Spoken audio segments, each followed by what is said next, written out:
வேதத்தையும் சேனைகளின் கர்த்தர் தம்முடைய ஆவியின் மூலமாய் முந்தின தீர்க்கதரிசிகளை கொண்டு சொல்லி அனுப்பின வார்த்தைகளையும் கேளாதபடிக்கு தங்கள் இருதயத்தை வைரமாக்கினார்கள் அப்படின்னு சொல்லி சகரியா 7:12 சொல்லப்பட்டிருக்குது.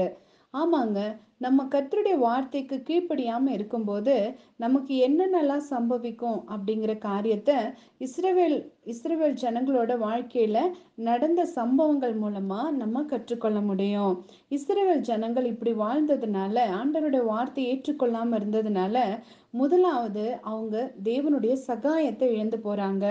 இஸ்ரவேலர் தேவனுக்கு கீழ்ப்படியாம இருந்ததன் காரணமாக கர்த்தரின் உக்கிரம் அவர்கள் மேல் மூண்டது. தேவனுடைய சகாயத்தை அவர்கள் இழந்து போனார்கள் அப்படின்னு சொல்லி 2 நாளாகமம் 36:16 நம்ம வாசிக்கிறோம்.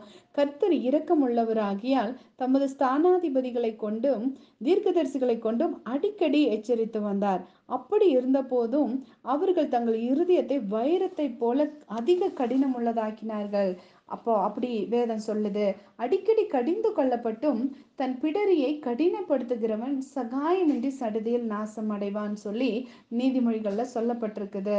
ஆமாங்க, நிறைய நேரத்துல நம்ம கூட இப்படிதான் ஆண்டவரோட எச்சரிப்பு நமக்கு கடந்து வந்துட்டே இருந்தாலும் கூட ஆண்டவர் தம்முடைய பிள்ளைகள் மூலமா அநேக காரியங்களை நமக்கு எச்சரிப்பாக சொன்னாலும் கூட நிறைய பேரு தங்களுடைய இருதயத்தை கடினமாக்கி விடுறாங்க. அப்படி கடினப்படுத்துறவங்களோட வாழ்க்கையில திடீர்னு அவங்க சகாயத்தை இழந்து போகக்கூடிய சூழ்நிலை உருவாகும். ரெண்டாவது, இஸ்ரவேல் ஜனங்கள் அந்நிய ஜனங்களோட ஆளுகைக்கு உட்படுறாங்க.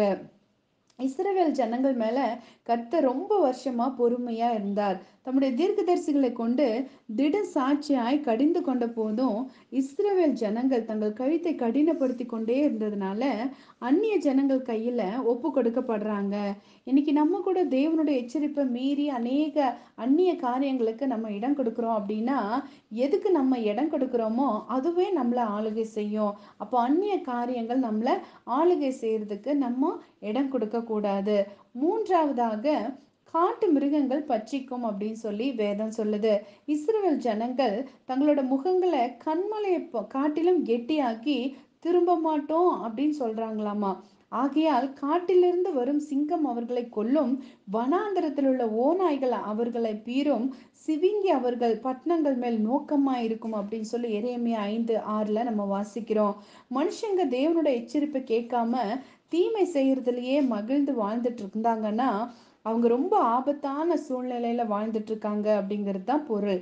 அதாவது ஆரம்பத்துல இன்பமா இருக்கிற பாவ வாழ்க்கை நாட்கள் செல்ல செல்ல அது நம்மை கொல்லக்கூடிய விஷமா மாறிடும். அதனாலதான் ஆண்டவரோட வார்த்தை நமக்கு சொல்லுது.